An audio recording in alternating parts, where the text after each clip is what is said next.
Magandang araw po sa lahat ng ating mga viewers. Welcome back po sa ating channel. Welcome na rin po kung bago ka pa lang po sa ating channel. Panibagong episode na naman na paghahanap natin ng mga foreclosed properties. And for today's vlog, may pupuntahan tayong foreclosed property ni Pag-ibig na located po sa St. Joseph Ridgefield, bayan po ng Santa Rosa, Laguna. Ang halaga po ng property ay 3 million pesos. At ito na po at ang pinakamahal na property na napuntahan ko. Halika at silipin natin yung property. Una kong napansin ay para na mapaligiran yung subdivision ng palayan.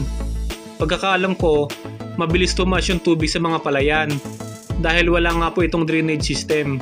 Hindi ko lang sure kung binabaha ba itong lugar na ito kapag malakas yung ulan o kapag may bagyo. Ito pong St. Joseph Ridgefield ay meron phase 1 at 2. Ito pong sa kaliwa natin ay phase 1. Sa bandang harap naman po yung kanilang phase 2. Kagandahan po nito is parehas po silang gated na subdivision. At may security guard kaya ramdam mo po yung security. Meron din po sila ditong roving guard o yung nag-iikot sa loob ng subdivision. Bukod pa doon sa naka-assign sa entrance gate. Ang mode of public transportation po dito is tricycle. At 25 pesos po ang kanilang pamasahe. Makikita nyo po yung terminal nila sa may 7-Eleven ng Amihan. Sabihin nyo lang po sa St. Joseph Ridgefield po ang pupuntahan nyo. Alam na po ng mga tricycle driver yon. Marami din pong government offices within the area. Andyan yung animal impounding area, PDEA, slaughterhouse, at ilang rehabilitation center. Ito pong sa kanan natin ay Amira Townhomes. Isa din po itong subdivision within the area. May makikita po kayong signage sa bandang harap kung saan ang entrance gate ng phase 2. Paalala po na wala pong ahente si Pag-ibig. Pwede po kayong makakita ng mga properties online na binibenta ng mga ahente. Maaari pong legit yung mga property na yon. Sila po magbibid para sa inyo. Gagamitin po nila ang iyong requirements para magbid. Pero doble o triple na po ang idadagdag nila sa property. Para siguradong sila po ang manalo sa bidding. Pero kayo rin po mahihirapan nun sa huli. Magiging malaki din po kasi yung loan at monthly nyo kay Pag-ibig. Kaya ingat-ingat na lang din po sa lahat ng mga gustong magbid. Ito na po yung guardhouse ng phase 2. Kukunin po nila yung pangalan mo at sasamahan ka po ng roving guard papunta sa property. Kaya para sa akin, okay na okay yung mga ganitong subdivision. Kahit paano, iwas din sa may mga masasamang loob. Isa ko pa napansin dito ay maliwalas yung subdivision. Malawak yung kalsada, tapos wala din masyado ng kabalandra sa kalsada. Yung mga sasakyan nila ay nakapasok sa parking area. Mapapasana all ka na lang talaga. Tapos maganda rin yung itsura ng bahay. Disclaimer na rin po na hindi po ako ahente ni Pag-ibig or connected sa kahit anong real estate company. Ako po ay naghahanap din ng foreclosed property na pwedeng i-bid. And through this vlog, naisishare ko po yung aking experiences sa paghahanap ng foreclosed sa bahay. Kung may property request po kayo, i-comment nyo lang po sa comment section. Try po natin yung puntahan sa mga susunod natin property visit. So keep on watching guys. Thank you.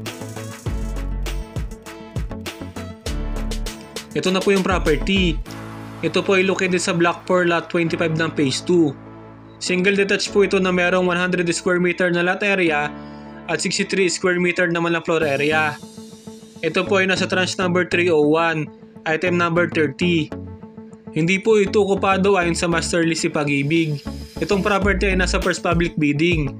Ibig po sabihin, bagong labas po lahat ng mga property na nandito at hindi po ito na magpilian. Maganda po yung location ng property. Napakalapit po nito sa entrance gate. Pwede mo nga po itong lakarin. Maayos pa rin yung itsura ng bahay sa labas. Maayos pa rin naman yung bubong at alulod nito. Nasa good condition pa rin yung mga bintana at pintuan. Feeling ko hindi po ito natirahan. Hindi rin masukal yung property. Pati loob ng bahay ay malinis. Hindi halatang typical na foreclosed sa property. Tingin ko minimal lang po ang gagastusin ng mga kabili dito. Actually pwede mo na nga ito yung lipatan kaagad. Wala ka din magiging problema sa parking dahil napakalaki po ng extra space nito sa gilid. Kahit mid-size na kotse ay pwede po rito. Ang bid offer date nito is from November 6 to 10. Kaya meron ka bang hanggang this week para mag-ocular visit, baka magustuhan mo din ito. Ang pinakamababang bid offer amount nito is 3 million pesos.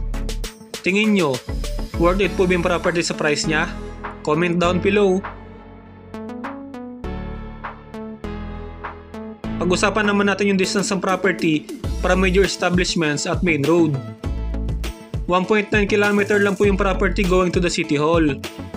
1.7 km naman going sa pinakamalapit na ospital. 4.3 km naman ang layo nito from Balibago Complex. Nasa Balibago Complex po ang mga malls at terminal ng bus at van, papuntang Manila at other parts ng Calabarzon region. 6.4 km naman ito going to Enchanted Kingdom kung gusto nga masyal ng mga bata. Malapit din po tayo sa Tagaytay na paboritong pasyalang tuwing weekend. 34 km lang po ang layo nito at ang daan natin is yung Santa Rosa Tagaytay Road. Dire-diretso na lang po yun. 8.6 km naman ito going to Mamplasan exit ng South Luzon Expressway. Kaya goods pa rin yung property kahit working po kayo sa Alabang. Bago po tayo magtapos, ikwento ko na rin ano ba yung nagustuhan at hindi ko nagustuhan sa property. Unahin natin yung nagustuhan ko. Number 1, malaki po yung sukat ng lote. Wala po kayong magiging problema sa parking. Kung wala naman po kayong sasakyan, maganda pong gawing extension ng bahay yung extra nyong space sa harap at sa gilid. Number 2, napaka-accessible po na property. Napakalapit po nito sa mga major establishments at main road gaya po na nabanggit ko kanina. Number 3, hindi po okupado yung property. Dahil doon, wala kang magiging problema sa magpapalisan natin nakatira dito. Lipat naman tayo sa bagay na hindi ko nagustuhan. Number 1, para sa akin, medyo may kamahalan po yung property. Especially kung medyo gibit po yung budget. Sa 3 million po ng halaga ng property, ang estimated na monthly amortization nyo kay Pag-ibig ay nasa 18,000 pesos. Kung wala po kayong binabayarang kotse, pwede nyo po ito i-consider. Number 2, malapit po sa palayan yung property. Tingin ko inaabot po ng tubig dito kapag malakas po yung ulan o kapag may bagyo. Baka meron tayong viewers na malapit sa area na makapag-confirm. Paki-comment naman. May napansin ka ba na pwedeng idagdag? Ano ang nagustuhan at di mo nagustuhan sa property? I-comment mo naman. Paki-like na rin po ng ating video kung nagustuhan nyo po yung ating presentation.